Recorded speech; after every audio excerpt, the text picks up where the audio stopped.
Hey everybody, it's Jim at Morris Spine and Sport, Root Cause Functional Medicine and Big Bear Strength and Conditioning. We are so excited to introduce our new series of videos. It's about powerful women. Now, power comes from within. It has nothing to do with bank accounts or anything like that. It's what you have inside, what you give back to your community. And every month, Dr. Case will be talking with someone who's making an amazing difference in our community today and every day. We're super excited. First episode's coming at you right now. Hi everyone, I'm Dr. Randy Case from Morris Spine and Sport and Root Cause Functional Medicine Center. And today this is the premiere episode of our new series called What's Your Root Cause? And what we want to do is interview some badass women that are successful in their jobs and find out what they've done to really drive that success. So today I'm sitting here with Kelly SIMS. And you want to tell us a little bit about yourself? Yeah, so I'm Kelly SIMS. I am the STA Girls Academy Director and Assistant Technical Director at STA Soccer Club in Morristown, New Jersey. And I head coach the U16s and U15 Girls Academy team at STA in Morristown, New Jersey. So today I just wanted to talk about, how you found yourself. Soccer clearly is more than just a job, right? Soccer it's a lifestyle. How did you, number one, find your way to the United States? Because clearly I'm a native New Jerseyan and our accents are quite different. So tell me a little bit about yourself, how you found your way here, and then how you ended up teaching or coaching from being a player. Yeah, so I grew up in Southampton, England. I started playing probably when I was like 7 years old. I have 4 brothers, so it was like in the backyard every day, on the streets, in the park. And then at 16, I actually moved from Southampton to London to play for Arsenal kind of full time, from like U16 to U18 at school. So we trained in the morning, we went to school during the day, and we trained in the evening, 7 days a week. So that happened at 16 to 18. I then found myself going to the University of Hertfordshire, and then kind of made the move from Arsenal reserves to Reading FC first team.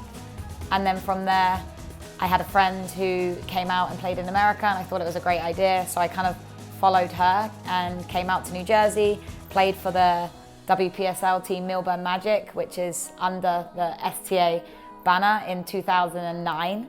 Started to kind of part-time coach, and that happened maybe for a couple of years. Got offered the opportunity to stay and coach and continue full-time.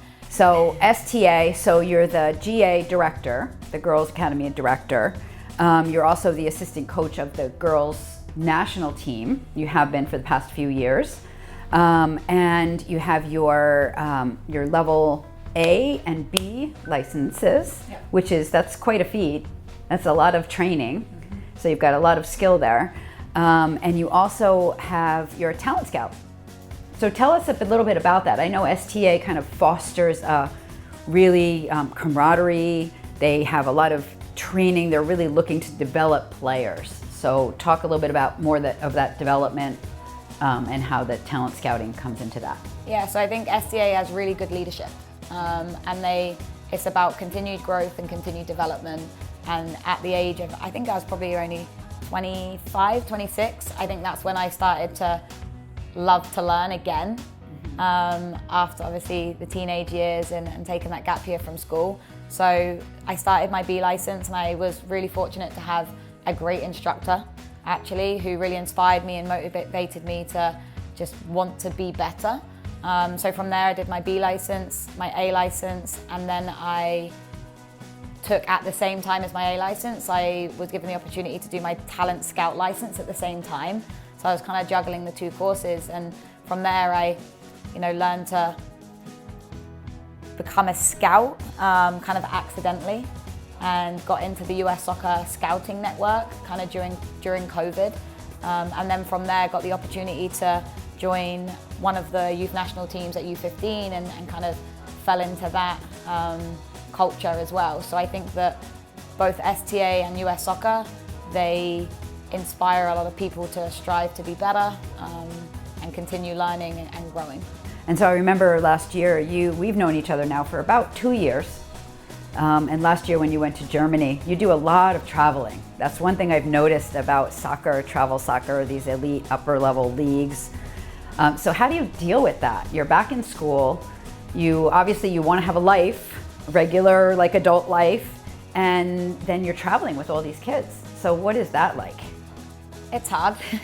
I think I've been juggling school, part-time job with US Soccer, a full-time director and head coach role here, and the travel with the combination of the two.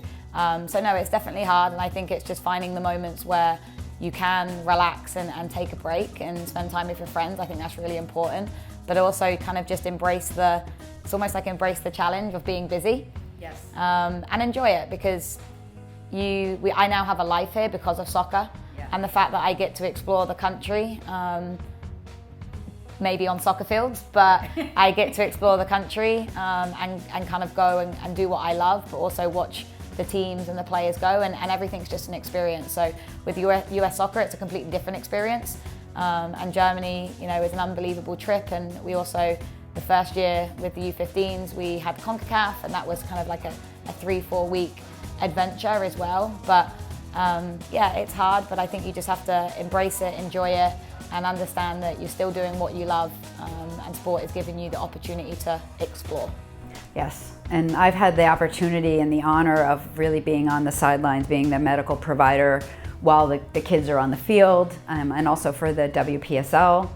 And one thing that I love about this soccer club is that the camaraderie among the coaches. Everyone works together, and just the way that you coach, it's really inspiring to see you as a leader, to see the girls looking up at you when you're giving them advice.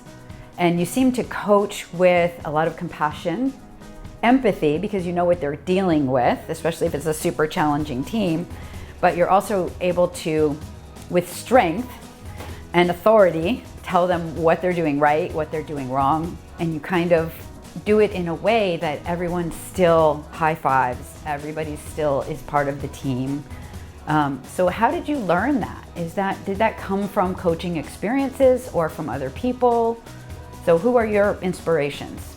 I think going back to my A and B license instructor, in terms of helping to understand why you do what you do, and who you are as a person and as a coach. Like, I think it actually takes quite a long time to build your own personal philosophy and then combine it with a club's philosophy, and then still be your authentic self. So I think it's taken a long time to find who I am and then implement that on the field. But at the end of the day, like, I'm here because I love the sport and I love soccer, and I want the girls and everybody that I coach to feel the same way about the sport as I do. So being able to compete and win is great, and I think that's always what you're striving for. But if you can do it and have fun at the same time and enjoy the process of the challenge and the process of learning and getting better, I think that's, when you look back, that's the most enjoyable part. So being able to provide support to the girls, still make it fun, still make sure that they enjoy it, but then also try to be the best during a game. Yes. That's kind of the process that I look at.